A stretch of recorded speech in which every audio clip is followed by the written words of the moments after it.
राजस्थान के प्रसिद्ध मंदिर।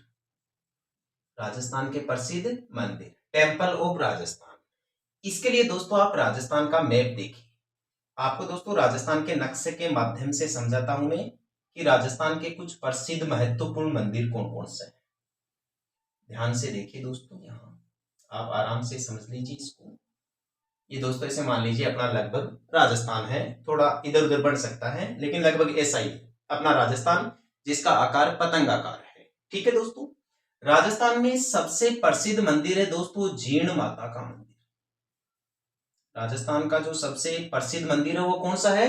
जीण माता का मंदिर। और ये जो जीण माता का मंदिर है दोस्तों, यह राजस्थान के सीकर जिले में पड़ता है। जीण माता का मंदिर राजस्थान के कौन से जिले में पड़ता है? सीकर जिले में। और सीकर जिले के रेवासा गांव में बहुत सारी परीक्षाओं में यह सवाल पूछा जाता है कि जीण माता का मंदिर राजस्थान के कौन से जिले में है? सीकर जिले में है और सीकर जिले के रेवासा गांव में है। ध्यान रखना, सीकर जिले का आकार प्याले नुमा या प्याली नुमा है, इसे अर्धचंद्राकार भी कहते हैं। इसी सीकर जिले में दोस्तों जीण माता के अलावा आपको दोस्तों श्याम बाबा का मंदिर भी मिल जाएगा भाई, जिसे दोस्तों खाटू श्याम कहते हैं। जिसे क्या कहते हैं? खाटू श्याम, तीन बाणधारी आदि नामों से जाना जाता है। हारे का सहारा खाटू श्याम, लखदातार। तो जो श्याम बाबा है ये दोस्तों रिंगस कस्बा पड़ता है सीकर जिले में ही। सीकर जिले में ही एक रिंगस कस्बा पड़ता है दोस्तों। इस रिंगस के पास में है ये खाटू गांव, जहां पर श्याम बाबा का प्रसिद्ध मंदिर है राजस्थान में।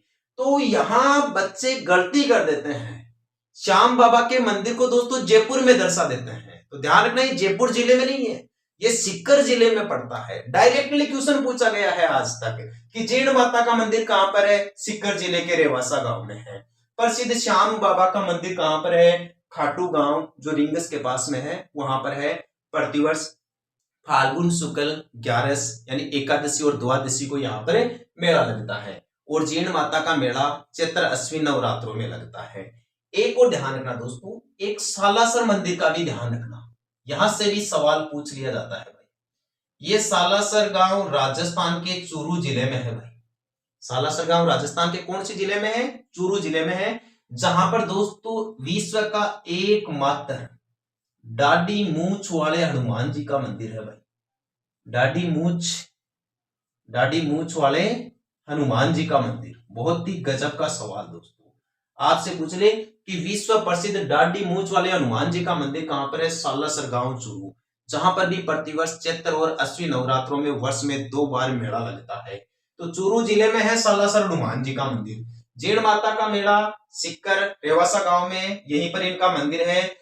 और यहीं पर इसी रेवासा गांव में जीण माता के साथ साथ हर्ष मंदिर भी है भाई। हर्ष पहाड़ी पर हर्ष मंदिर भी है, हर्ष पहाड़ी पर। एक ध्यान रखना दोस्तों, आप केला देवी का बहुत ही प्रसिद्ध मंदिर है। केला देवी प्रसिद्ध दोस्तों राजस्थान के करौली जिले में है। केला देवी का जो प्रसिद्ध मंदिर है वो राजस्थान के कौन से जिले में है? करौली जिले में है, जहां पर चैत्र महीने में दोस्तों मेला लगता है। इसी केला देवी के मंदिर परिषद में दोस्तों लांगुरिया का मंदिर भी है। लांगुरिया यहाँ दोस्तों हनुमान जी को कहा गया है भाई। लांगुरिया किसे कहा गया है? ध्यान रखना, हनुमान जी को कहा गया है। यहाँ दोस्तों एक प्रसिद्ध मंदिर आपको मैं देशनोक बीकानेर में बता देता हूँ। बीकानेर में है दोस्तों करणी माता का मंदिर, विश्व प्रसिद्ध मंदिर, विश्व प्रसिद्ध करणी माता का मंदिर है बीकानेर के देशनोक गांव में। बीकानेर के देशनोक गांव में है करणी माता का मंदिर। और इसे चूहों वाली देवी के नाम से भी जाना जाता है भाई। करणी माता को एक चील का अवतार भी माना जाता है। ध्यान रखना, करणी माता मारवाड़ या जोधपुर के राजा राव जोधा की धर्म बहिन थी और इनके हाथों ही मेहरानगढ़ दुर्ग की नींव रखी गई थी, जिसे मयूरगढ़ दुर्ग भी कहते हैं या गढ़ चिंतामणि के नाम से भी जाना जाता है। एक दोस्तों आप बांसवाड़ा का ध्यान रखना भाई। यहाँ पर घोटिया अंबा का मेला, आपसे सवाल पूछ ले कि प्रसिद्ध घोटिया अंबा का मेला कहां पर है? बांसवाड़ा जिले में है भाई। कहां पर है? बांसवाड़ा जिले में। इसी बांसवाड़ा जिले में दोस्तों त्रिपुरा सुंदरी का मेला भी है भाई। प्रसिद्ध त्रिपुरा सुंदरी, प्रसिद्ध माता त्रिपुरी सुंदरी का मेला भी कहां पर है भाई? बांसवाड़ा जिले के अंदर है। ध्यान रखना, राजस्थान में जो पुष्कर का मंदिर है, ब्रह्मा जी का मंदिर, विश्व का एकमात्र ब्रह्मा मंदिर, विश्व का एकमात्र ब्रह्मा जी का मंदिर अजमेर जिले के पुष्कर में पड़ता है भाई। हालांकि अजमेर के अलावा भी पुष्कर में जो ब्रह्मा जी का मंदिर है, तो ब्रह्मा जी का मंदिर दोस्तों पुष्कर के अलावा एक तो आसोत्रा बाड़मेर में मिल जाएगा आपको, एक चीज दोस्तों आपको चींच बांसवाड़ा में मिल जाएगा, आसोत्रा बाड़मेर में मिल जाएगा और पुष्कर अजमेर में मिल जाएगा ब्रह्मा जी का मंदिर। लेकिन यह विश्व का एकमात्र ऐसा मंदिर है पुष्कर वाला मंदिर जहां ब्रह्मा जी की विधिवत पूजा की जाती है। तो सवाल ध्यान रखना, आपसे पूछ ले कि विश्व का एकमात्र ब्रह्मा जी का मंदिर कहां है जहां इनकी विधिवत पूजा की जाती है, वह मेला दोस्तों या वह मंदिर पुष्कर में है भाई। उम्मीद करता हूं आपको यह वीडियो क्लास ठीक तरीके से समझ में आई होगी। मैंने आपको ये जो प्रसिद्ध मंदिर बताए हैं ये एक बार दोबारा देख लीजिए। जीण माता, हर्ष मंदिर और श्याम जी का मंदिर, ये तीनों दोस्तों राजस्थान के सीकर जिले में है। जीण माता और हर्ष का मंदिर तो सीकर जिले के रेवासा गांव में पड़ता है और श्याम बाबा का मंदिर रिंगस कस्बे के पास में खाटू गांव में पड़ता है भाई। करणी माता या चूहो वाली देवी का मंदिर देशनोक बीकानेर में पड़ता है। विश्व का एकमात्र डांडी मूंछ वाले हनुमान जी का मंदिर सालासर गांव चूरू में पड़ता है। केला देवी और लांगुरिया जी का प्रसिद्ध मंदिर करौली जिले में पड़ता है। ये जो लांगुरिया है ये दोस्तों हनुमान जी का अवतार बताया जाता है। विश्व का एकमात्र प्रसिद्ध ब्रह्मा जी का मंदिर पुष्कर अजमेर में है। यहाँ के अलावा भी ब्रह्मा जी के राजस्थान में दो और मंदिर हैं, एक तो आसोत्रा बाड़मेर में और एक छींच बांसवाड़ा में। त्रिपुरा सुंदरी का मंदिर दोस्तों तलवाड़ा बांसवाड़ा में है।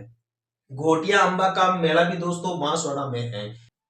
मीराबाई, मीराबाई को कौन नहीं जानता दोस्तों, पूरे राजस्थान के जनमानस में अत्यधिक लोकप्रिय रही है मीराबाई। मीराबाई को दोस्तों राजस्थान की राधा कहते हैं, राजस्थान की राधा। बहुत ही गजब का सवाल है, राजस्थान की राधा किसे कहा जाता है? मीराबाई को कहा जाता है। देखिए दोस्तों मीराबाई के बारे में क्या क्या महत्वपूर्ण कंटेंट बनते हैं। मीराबाई का जन्म, मीराबाई का जन्म हुआ था दोस्तों 1498 ईस्वी को भाई। कब हुआ था? 1498 ईस्वी को। इनका जन्म स्थान था दोस्तों कुड़की, कुड़की गांव। कुड़की दोस्तों पाली में पड़ता था उस टाइम पे, वर्तमान में पाली में पड़ता है ये कुड़की।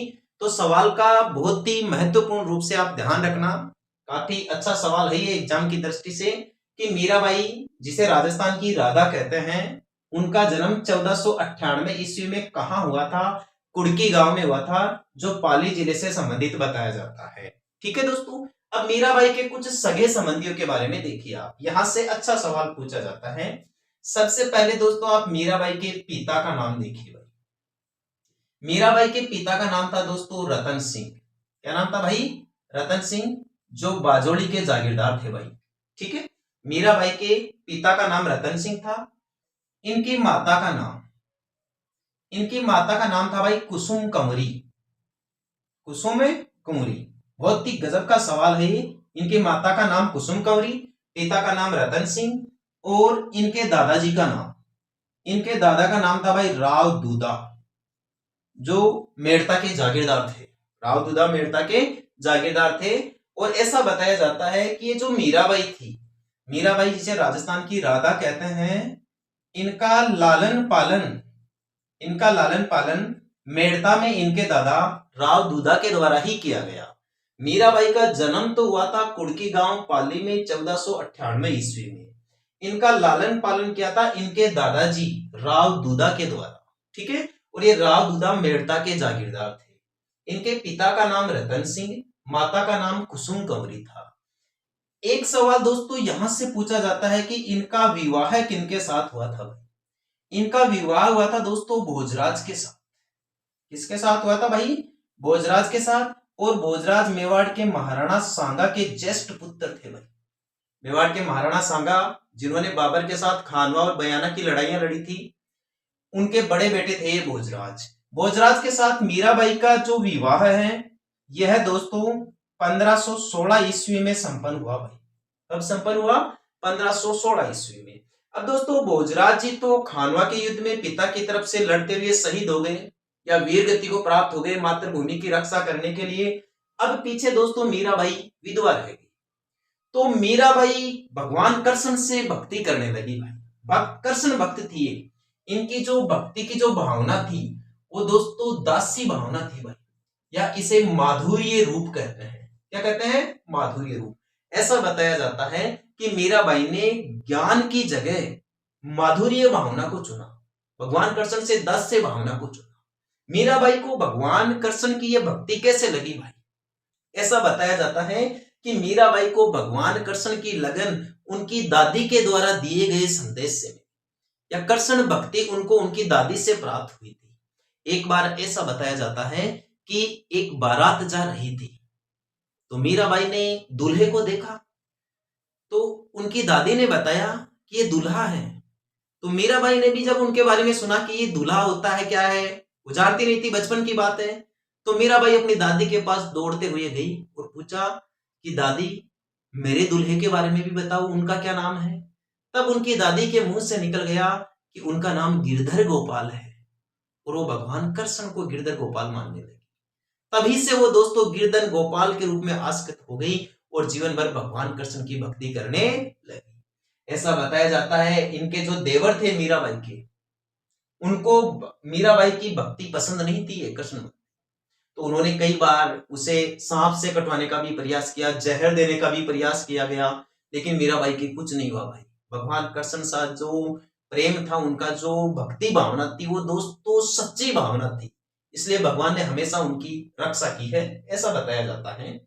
दोस्तों आप यहाँ इस बात का भी ध्यान रखना कि मीराबाई का देहांत कब हुआ भाई, ये अच्छा सवाल है।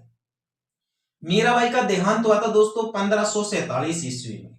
जिस स्थान पर हुआ था उस स्थान का नाम है दोस्तों डाकोर। डाकोर वर्तमान टाइम में राजस्थान, क्या भारत के गुजरात राज्य में पड़ता है, ये राजस्थान में नहीं पड़ता, डाकोर स्थान। और यहाँ एक मंदिर है दोस्तों, उसका नाम है रणछोड़ मंदिर। भगवान कृष्ण का ही मंदिर है, रणछोड़ मंदिर। इस रणछोड़ मंदिर में विलीन हो गई भाई मीराबाई, वहां की मूर्त में, भगवान कृष्ण की मूर्त में ही विलीन हो गई। एक बार दोबारा देख लीजिए दोस्तों मीराबाई से संबंधित महत्वपूर्ण तथ्य। मीराबाई भगवान कृष्ण की भक्त थी, और इनकी जो भक्ति की भावना थी वो दासी रूप में थी या माधुर्य भाव में थी। मीराबाई को राजस्थान की राधा कहते हैं। इनका जन्म 1498 ईस्वी में कुड़की पाली में हुआ।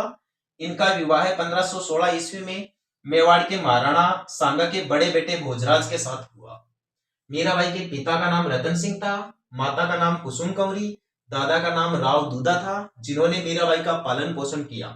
राव दूधा मेड़ता के जागीरदार थे। मीराबाई को भगवान कृष्ण की भक्ति अपनी दादी के द्वारा मिली, या दादी के द्वारा बताए गए संदेशों के आधार पर मिली। मीराबाई का देहांत 1547 ईस्वी में डाकोर गुजरात में रणछोड़ मंदिर में हुआ भाई। हीरा पन्ना मोकड़ा खोद्या खान पहाड़, असली पन्ना तो जड़े माटी धर में वाड़। अर्थात हीरे और पन्ने जैसे रत्न तो आपको खानों में पहाड़ खोदने पर बहुत सारे मिल जाएंगे, लेकिन जो असली पन्ना है, जो असली पन्ना धाय है, उसको तो दोस्तों मेवाड़ की मिट्टी ही जड़ सकती है। उनका जन्म तो मेवाड़ की धरा में ही हो सकता है। दोस्तों पन्ना धाय मेवाड़ के इतिहास में त्याग के लिए जानी जाती है। त्याग और बलिदान, त्याग और बलिदान के लिए पन्नाधाय का नाम मेवाड़ के इतिहास में अमर है। दोस्तों कौन थी पन्नाधाय? दोस्तों पन्नाधाय का जन्म हुआ था दोस्तों पांडोली गांव में। कहां पर हुआ था? पांडोली गांव में, जो वर्तमान समय में राजस्थान के चित्तौड़गढ़ जिले में है, पड़ता है भाई। राजस्थान के चित्तौड़गढ़ जिले में पन्नाधाय का जन्म चित्तौड़गढ़ जिले के पांडोली गांव में हुआ था। इनका जन्म हुआ था दोस्तों हाकला गुज्जर के घर में। किनके घर में हुआ था भाई? हाकला गुज्जर के घर में, यानी गुज्जर जाति से बिलोंग करती थी पन्नाधाय, जो चित्तौड़गढ़ के पांडोली गांव की रहने वाली थी। पन्नाधाय के पति का नाम, इनके पति का नाम था दोस्तों सूरजमल। ध्यान रखना, बहुत ही महत्वपूर्ण सवाल है ये परीक्षा की दृष्टि से, कि पन्नाधाय के पति का क्या नाम है? सूरजमल। इनके पिता का क्या नाम था? हाकला गुज्जर। और पन्नाधाय का जन्म कहां हुआ था? चित्तौड़गढ़ के पांडोली गांव में। पन्नाधाय प्रसिद्ध किसके लिए है? त्याग और बलिदान के लिए, मातृभूमि की रक्षा के लिए। त्याग तो किसका किया था? पन्नाधाय ने। पन्नाधाय ने दोस्तों मातृभूमि की रक्षा के लिए या अपने राजकुमार या होने वाले मेवाड़ के उत्तराधिकारी के प्राण बचाने के लिए इन्होंने अपने पुत्र का बलिदान कर दिया था। जिस पुत्र का बलिदान पन्नाधाय ने किया था उसका नाम था दोस्तों चंदन। क्या नाम था? चंदन। बहुत सारी कंपटीशन एग्जाम के अंदर यहां से सवाल पूछा जा चुका है कि पन्नाधाय के पुत्र का क्या नाम था? चंदन। चंदन की हत्या किसने कर दी थी भाई? चंदन की हत्या कर दी थी बनवीर। किसने कर दी थी? बनवीर ने। बनवीर कौन था? बनवीर था दोस्तों मेवाड़ के महाराणा सांगा। उनका एक भाई था भाई, उसका नाम था पृथ्वीराज सिसोदिया, जिसे उड़ना राजकुमार के नाम से भी जाना जाता है। तो उस पृथ्वीराज सिसोदिया का औरस पुत्र था, दासी का पुत्र था बनवीर, जो सत्ता की भूख पाने के लिए या महाराणा सांगा के देहांत हो जाने के बाद जब उनका कोई सही उत्तराधिकारी चित्तौड़ की गद्दी पर नहीं बैठ पाया तो बनवीर ने गुजरात के शासक की मदद से फायदा उठाया और चित्तौड़गढ़ पर शासन करने का प्रयास किया। तो उन्होंने पहले ही उदय सिंह के भाई की हत्या कर दी थी। अब उदय सिंह यानी चंदन का बलिदान पन्नाधाय ने राजकुमार उदय सिंह को बचाने के लिए किया था। राजकुमार उदय सिंह ये चित्तौड़ के महलों में सो रहे थे, आराम कर रहे थे। पन्नाधाय उदय सिंह की दहाई मां थी भाई। दहाई में यानी इनका लालन पोषण करने वाली महिला थी। तो बनवीर आया चित्तौड़ के महलों में, किसको ढूंढने के लिए? उदय सिंह को ढूंढने के लिए और इनकी हत्या करने के लिए। इस बात की भनक पन्नाधाय को लग गई तो पन्नाधाय ने क्या किया? जैसे ही पन्नाधाय को लगा कि बनवीर आ रहा है तलवार लेकर उदय सिंह की हत्या करने के लिए, तो इन्होंने क्या किया? उदय सिंह के बिस्तर पर अपने बेटे चंदन को सुला दिया और उदय सिंह के जो वस्त्र हैं, वो जो मालाएं हैं, वो अपने बेटे चंदन को पहना दी। तो बनवीर जैसे ही महलों में प्रवेश किया, आते ही उदय सिंह के बिस्तर पर जाकर उसने जो बच्चा वहां पर लेट रहा था, सो रहा था, उसका उसने बड़ी ही निर्दयता पूर्ण दोस्तों कत्ल कर दिया। और वहां पन्नाधाय ने चंदन को तो सुलाकर उस बनवीर के हवाले कर दिया, मौत के हवाले कर दिया, और उदय सिंह को वहां से निकालकर रणथंभौर दुर्ग भेज दिया। इस प्रकार पन्नाधाय अपनी मातृभूमि की रक्षा के लिए अपने पुत्र चंदन का त्याग कर देती है, बलिदान कर देती है और इतिहास में अमर हो जाती है। एक बार दोस्तों पन्नाधाय की शॉर्ट स्टोरी दोबारा देख लीजिए। पन्नाधाय का जन्म चित्तौड़गढ़ के पांडोली गांव में हुआ था, हाकला गुजर के घर में। इनके पति का नाम सूरजमल था, जिन्होंने महाराणा सांगा के साथ युद्ध किया था, या हम ये भी कह सकते हैं कि ये महाराणा सांगा की सेना में तैनात थे सूरजमल जी। पन्नाधाय के पुत्र का नाम चंदन था, जिसकी हत्या बनवीर ने कर दी थी उदय सिंह समझकर। अपने पुत्र की हत्या उदय सिंह के प्राण बचाने के लिए पन्नाधाय ने बनवीर से करवा दी थी या बनवीर के हवाले कर दिया था। उदय सिंह को वहां से सुरक्षित कुंभलगढ़ दुर्ग भेजा गया और इतिहास में पन्नाधाय त्याग और बलिदान के लिए अमर हो गई। इनके बारे में ये कहावत बहुत ज्यादा चर्चित है कि हीरा पन्ना मोकला खोद्या खान पहाड़, असली पन्ना तो जने माटी धर्म में वाड़। जबकि गोराधाय का संबंध राजपुतानी की मारवाड़ रियासत से रहा है। बात समझ में आ गई? ठीक है, आइए दोस्तों, गोराधाय का जन्म 4 जून 1646 ईस्वी को हुआ भाई। ध्यान रखना, 4 जून 1646 ईस्वी, जिला जोधपुर। जोधपुर में गोराधाय का जन्म 4 जून 1646 ईस्वी को हुआ भाई। जोधपुर को मारवाड़ के नाम से भी जाना जाता था या मरु प्रदेश के नाम से भी जाना जाता था पहले। जोधपुर में 4 जून 1646 ईस्वी को गोराधाय का जन्म हुआ। इनके पिता का नाम, गोराधाय के पिता का नाम था रतनाजी टांक या रत्नोजी टांक। ध्यान रखना, बहुत ही अच्छा सवाल है कि गोराधाय के पिता का क्या नाम था? रत्नोजी टांक। और गोराधाय की माता का क्या नाम था? इनकी माता का नाम था दोस्तों रूपा, रूपा देवी। गोराधाय की माता क्या नाम था? रूपा देवी, और पिता का नाम था रत्नोजी टांक। जबकि जो पन्नाधाय थी पन्नाधाय का जन्म एक गुर्जर परिवार में हुआ था और हाकड़ा गुर्जर के घर में हुआ था। उनका जन्म पांडोली गांव चित्तौड़गढ़ में हुआ था। जबकि गोराधाय का जन्म जोधपुर में हुआ और इनका जन्म दोस्तों एक माली परिवार में हुआ था। ये बहुत अच्छा सवाल है। पन्नाधाय गुर्जर परिवार से बिलोंग करती थी, जबकि गोराधाय माली परिवार से बिलोंग करती थी। इनके पति का नाम, जिस प्रकार पन्नाधाय के पति का नाम सूरजमल था, उसी प्रकार गोराधाय के पति का नाम था मनोहर गोपी भल्लावत। मनोहर गोपी भल्लावत, इस नाम का ध्यान रखना, परीक्षा की दृष्टि से बहुत ही महत्वपूर्ण है कि गोराधाय के पति का क्या नाम था, मनोहर गोपी भल्लावत। इनकी माता का क्या नाम था, रूपा देवी। पिता का क्या नाम था, रत्नोजी टांक। इनका जन्म एक माली परिवार में हुआ, जोधपुर में हुआ और 4 जून 1676 ईस्वी को हुआ। अब आइए दोस्तों मेन पॉइंट पे, गोराधाय इतिहास में क्यों प्रसिद्ध है। गोराधाय भी दोस्तों इतिहास में त्याग और बलिदान के लिए प्रसिद्ध है भाई, त्याग और बलिदान के लिए प्रसिद्ध है, और वो भी दोस्तों मातृभूमि की रक्षा के लिए, मातृभूमि की रक्षा के लिए। गोराधाय और पन्नाधाय की कहानी दोस्तों सेम टू सेम है।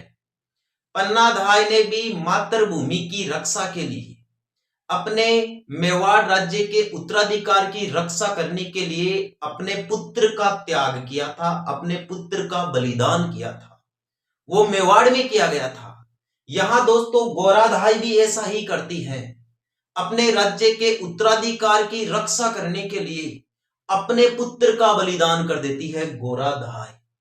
इन्होंने जिसकी जान बचाई थी, गोराधाय ने जिसकी जान बचाई थी, उसका नाम था अजीत सिंह। क्या नाम था दोस्तों, अजीत सिंह। ये मारवाड़ के राजा थे, जोधपुर के राजा थे। अजीत सिंह के पिता का नाम था जसवंत सिंह।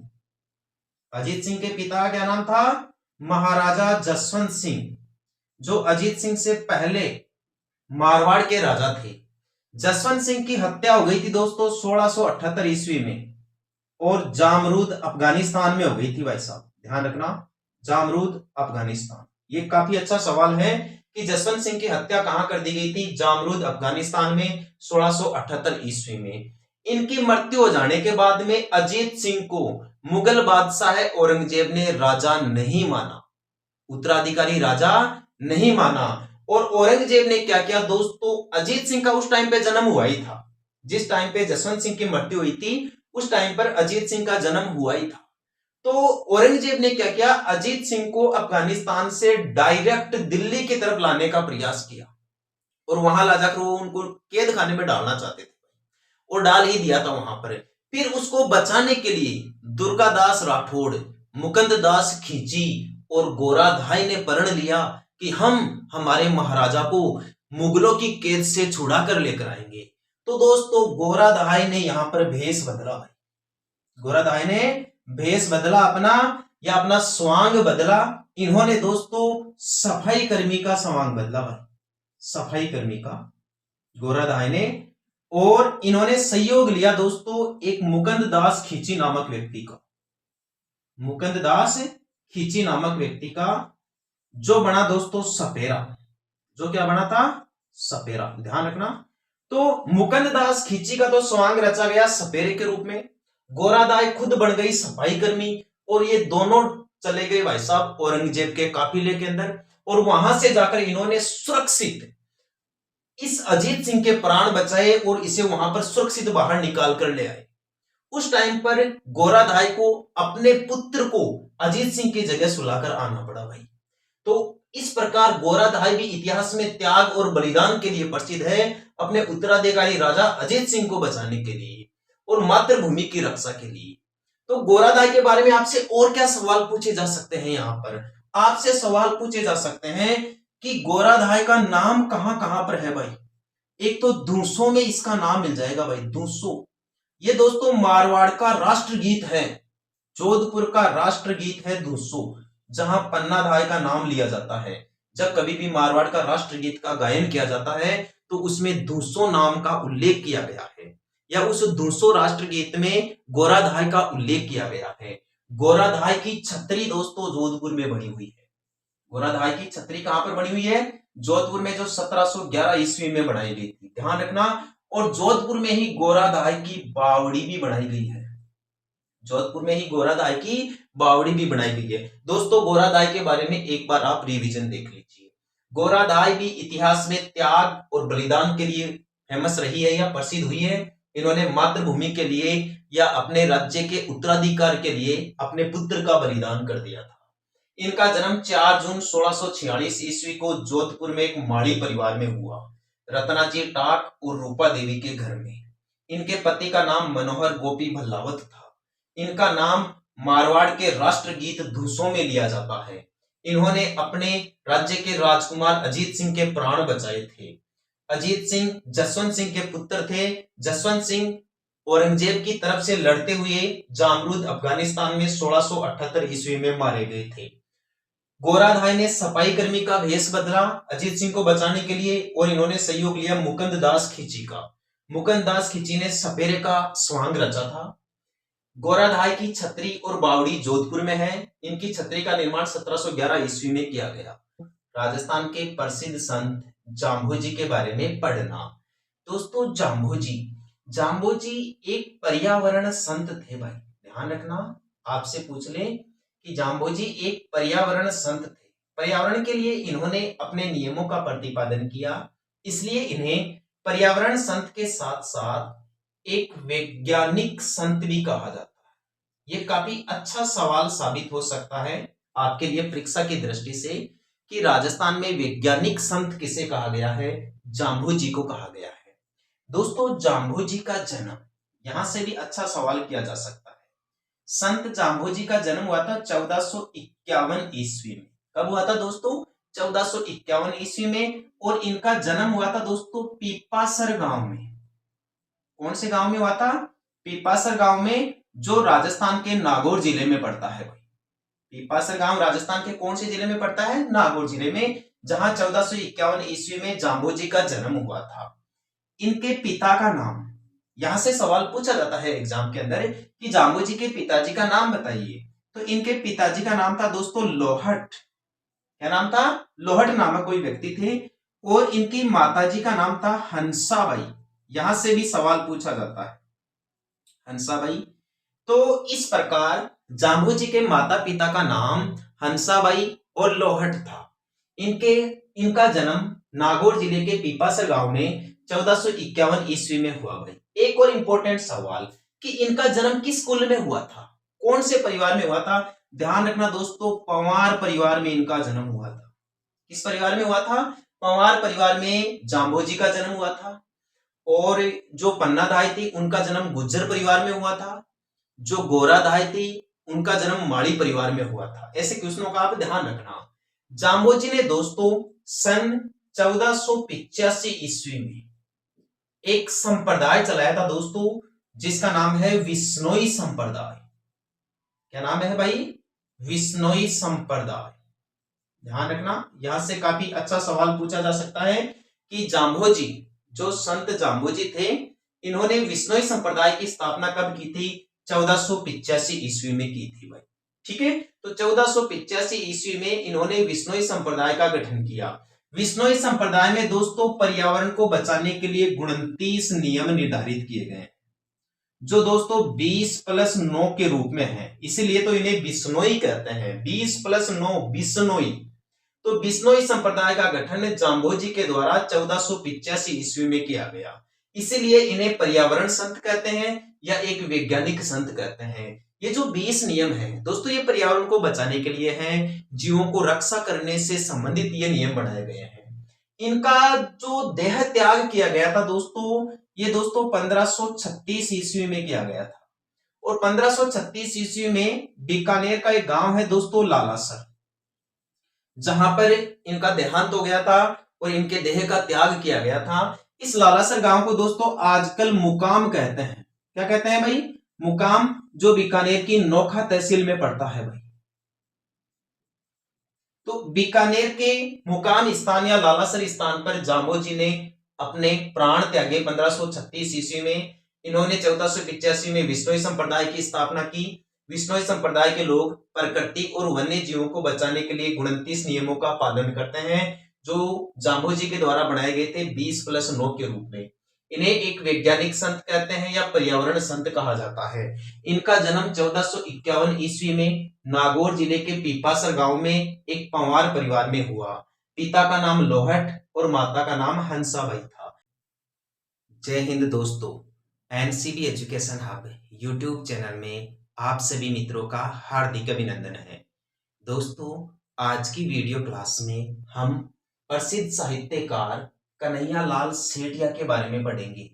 बहुत ही प्रसिद्ध व्यक्ति रहे हैं राजस्थान के इतिहास में कन्हैयालाल सेठिया। दोस्तों, राजस्थान के इस प्रसिद्ध रत्न का जन्म सुजानगढ़ में हुआ था भाई।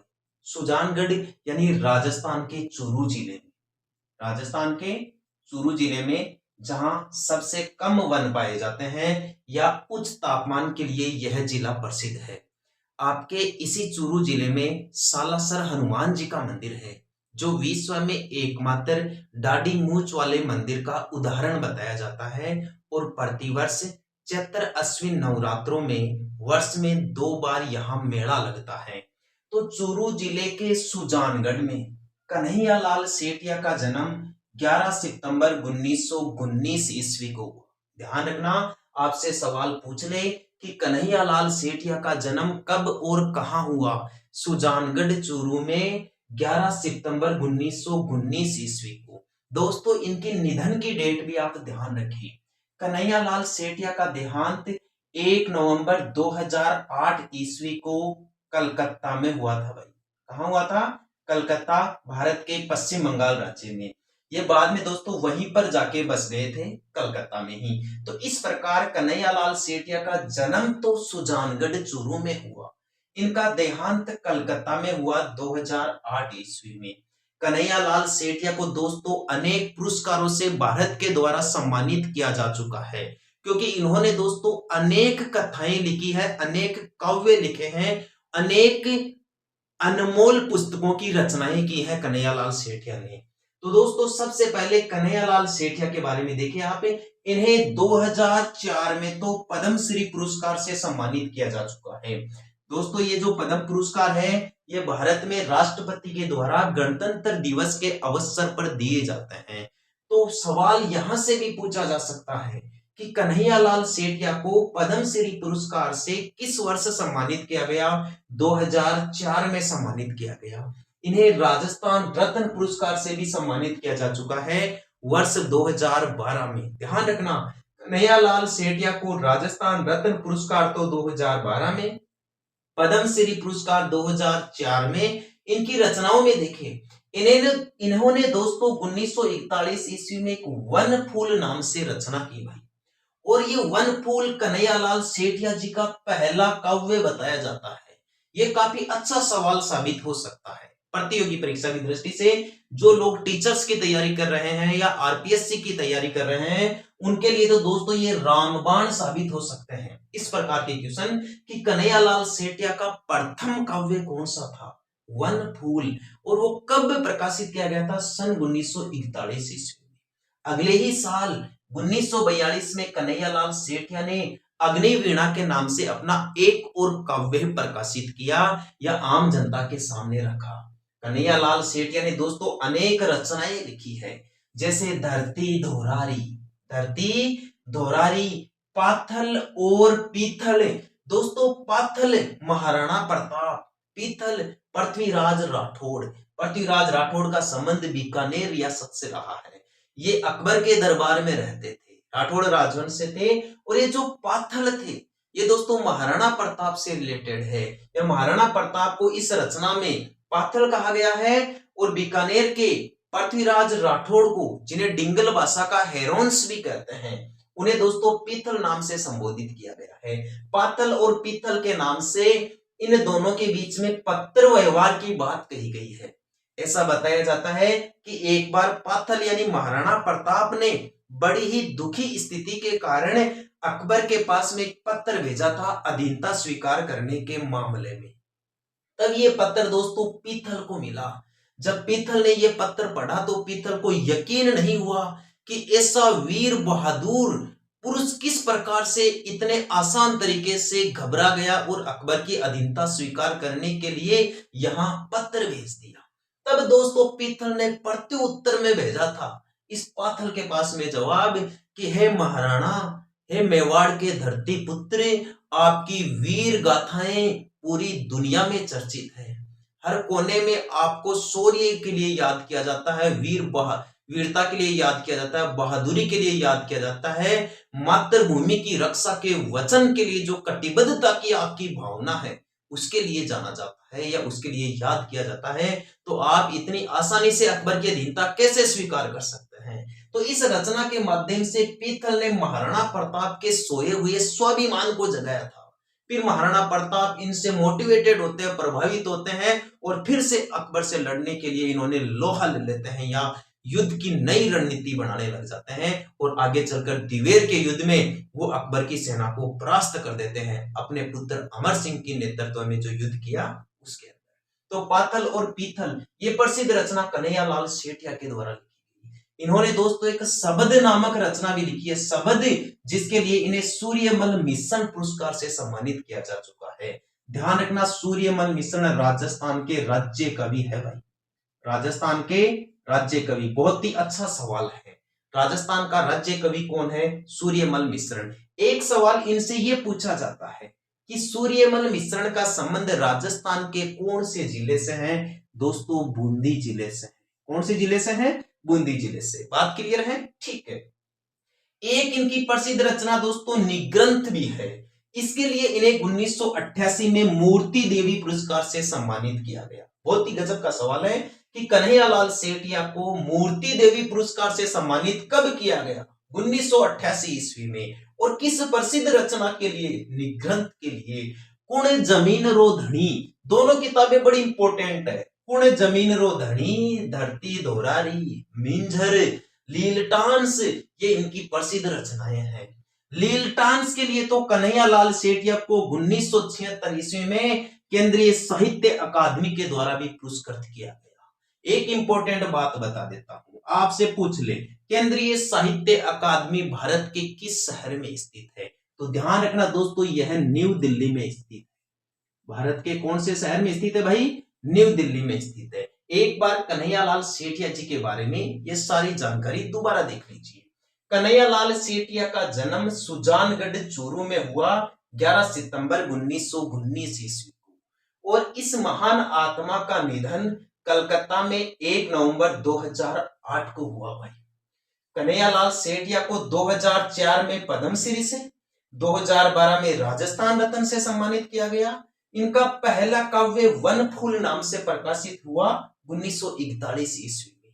1942 में इन्होंने अग्निवीणा नाम से अपना अगला काव्य प्रकाशित किया। इनकी प्रसिद्ध रचनाएं इस प्रकार है: धरती धोरारी, पाथल और पीथल, शबद, निग्रंथ, कुण जमीन रो धनी, लीलटांस, मीझर, माहेड्रो हेलो, अनेक इनकी रचनाएं हैं। शब्द के लिए तो इन्हें सूर्यमल मिश्रण पुरस्कार दिया गया। सूर्यमल मिश्रण राजस्थान के राज्य कवि हैं और ये बूंदी के रहने वाले थे। पाथल और पीथल में पाथल महाराणा प्रताप को और पीथल बीकानेर के अमर सिंह राठौड़ को कहा गया भाई। ध्यान रखना दोस्तों, सॉरी पृथ्वीराज राठौड़ को कहा गया, अमर सिंह राठौड़ को नहीं। अमर सिंह राठौड़ का संबंध नागौर से रहा है, जिन्हें कटार का धनी कहते हैं। निग्रंथ रचना के लिए 1988 में इन्हें मूर्ति देवी पुरस्कार से सम्मानित किया गया और लेल्टांस रचना के लिए 1976 में नई दिल्ली की केंद्रीय साहित्य अकादमी के द्वारा भी पुरस्कृत किया गया। सबसे पहले तो दोस्तों अपन बीरबल के बारे में पढ़ते हैं कि ये बीरबल कौन था राजस्थान के संदर्भ में। दोस्तों एक बीरबल तो अकबर के दरबारी विद्वान थे भाई, जो एकमात्र हिंदी या हिंदू नवरत्न थे। आपसे सवाल पूछा जा सकता है कि अकबर के महत्वपूर्ण दरबारी विद्वानों की संख्या कितनी थी? 9 थी भाई, जिन्हें नवरत्न कहा जाता है।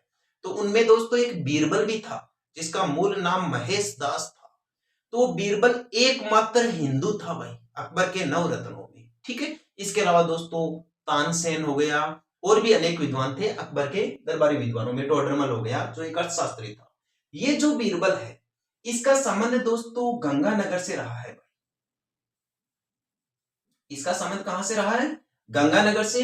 और गंगानगर में दोस्तों एक गांव है, उसका नाम है राय सिंह नगर। गंगानगर में एक गांव है, उसका क्या नाम है? राय सिंह नगर। इसका आप विशेष रूप से ध्यान रखिए कि बीरबल का संबंध राजस्थान के किस शहर से रहा है? राय सिंह नगर, गंगानगर से रहा है भाई। ये जो बीरबल थे, बीरबल दोस्तों शहीद हो गए थे भाई, इसलिए चर्चित है ये, या इसलिए प्रसिद्ध रहे हैं।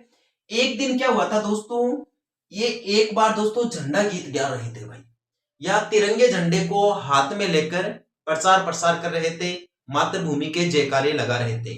तो दोस्तों ये एक भीड़ के साथ चल रहे थे, तो कुछ पुलिस वालों का सामना हुआ रेलवे स्टेशन के आसपास में इनका। तो पुलिस वालों ने दोस्तों डरकर इनके ऊपर गोली चला दी थी। तो आप ध्यान रखना दोस्तों, ये बहुत ही महत्वपूर्ण सवाल साबित हो सकता है कि ये शहीद हो गए थे दोस्तों। उस समय तारीख थी दोस्तों 1 जुलाई 1946, 1 जुलाई 1946 ईस्वी को। 1 जुलाई 1946 ईस्वी को बीरबल शहीद हो गए थे, जिनका संबंध राय सिंह नगर गंगानगर से रहा है। और ये लास्ट में भी यही गीत गा रहे थे कि झंडा ऊंचा रहे हमारा, झंडा ऊंचा रहे हमारा, ये इनके आखिरी शब्द थे। ये जो बीरबल है दोस्तों, ये इंदिरा गांधी नहर के बारे में भी नाम लिया जाता है। इंदिरा गांधी नहर परियोजना, इंदिरा गांधी नहर परियोजना की जो जैसलमेर शाखा है, इंदिरा गांधी नहर परियोजना की जो जैसलमेर शाखा है, उसका नाम भी दोस्तों बीरबल शाखा है। बात क्लियर है? ठीक है। अब देख लीजिए दोस्तों आप निहाल चंद के बारे में। कौन थे भाई ये निहाल चंद? निहाल चंद को कौन नहीं जानता भाई, मोर ध्वज निहाल चंद। इन्होंने दोस्तों एक बहुत ही महत्वपूर्ण चित्र बनाया था, जिसका नाम है दोस्तों बणी ठणी। जिसका क्या नाम है भाई? बणी ठणी। ये बणी ठणी चित्र दोस्तों निहाल चंद ने बनाया था, जिसे भारत की मोनालिसा भी कहते हैं। भारत की मोनालिसा।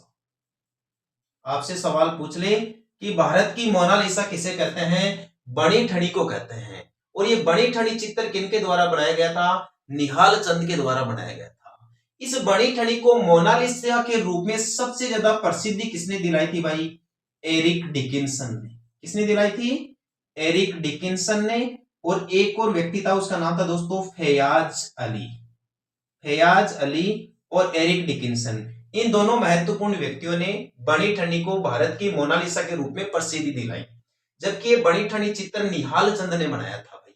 अब ये निहाल चंद कौन था और इसने अपने इस चित्र में ये बणी ठणी नाम किसको दिया गया भाई?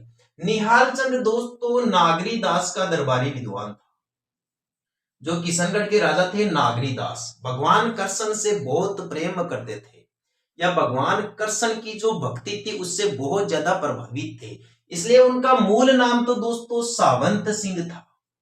इनका मूल नाम तो क्या था? सावंत सिंह। लेकिन भगवान कृष्ण की भक्ति से इतने ज्यादा प्रभावित हो गए कि इन्होंने अपना नाम ही नागरी दास रख लिया। यानी नागरी दोस्तों, यहाँ भगवान कृष्ण को नागरी कहा जाता है, तो नागरी दास भगवान कृष्ण का भक्त अपने आप को मान लिया किसने? सावंत सिंह ने। सावंत सिंह की दोस्तों एक प्रेमिका थी, जिसका नाम था रसिक प्रिया। सावंत सिंह की जो प्रेयसी थी या जो प्रेमिका थी, उसका क्या नाम था? रसिक प्रिया। तो निहाल चंद जो किशनगढ़ के राजा नागरी दास या सावंत सिंह के दरबारी विद्वान थे, उन्होंने सावंत सिंह की जो प्रेमिका थी रसिक प्रिया, उसे दोस्तों बणी ठणी के नाम से पुकारा है, या चित्र में बणी ठणी के रूप में इसे दर्शाया है। बहुत ही अच्छा सवाल है। यहां यह भी पूछा जा सकता है कि बणी ठणी चित्र राजस्थान की कौन सी चित्रकला की विशेषता है, या कौन सी चित्रकला का मुख्य चित्र है?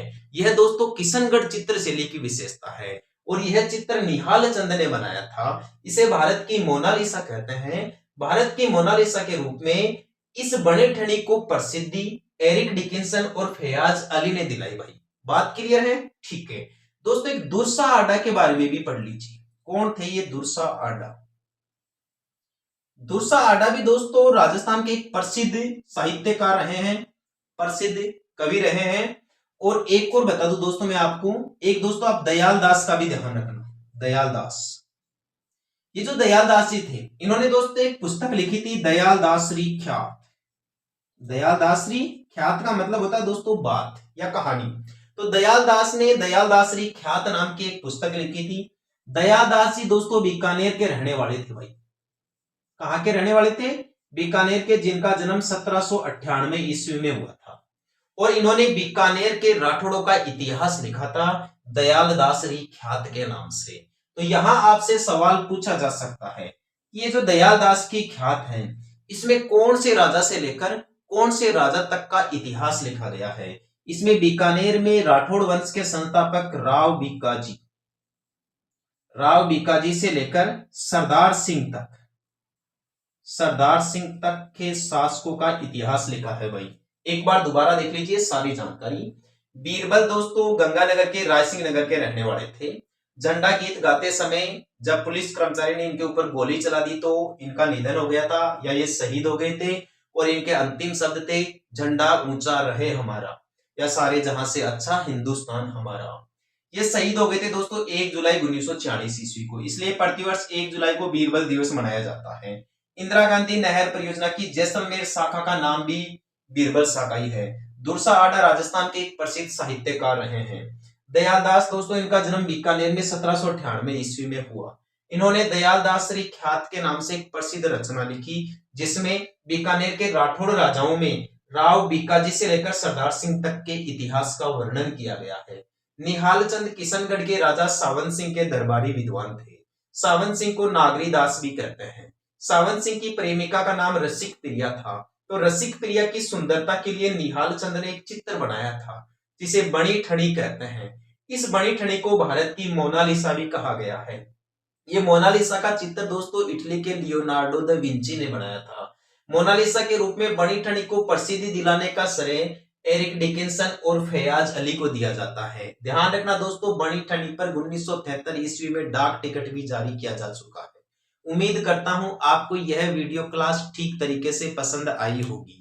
यदि आपको लगता है कि मैं और मेरा ये YouTube चैनल आपकी कंपटीशन एग्जाम्स के अंदर मदद कर सकता है तो आज ही मेरे इस YouTube चैनल को सब्सक्राइब करें, साथ ही वीडियो को लाइक और शेयर भी करें। आज के लिए इतना ही, कल फिर मिलेंगे इसी वक्त अपने इसी YouTube चैनल पर। तब के लिए धन्यवाद। जय हिंद, जय भारत, वंदे मातरम।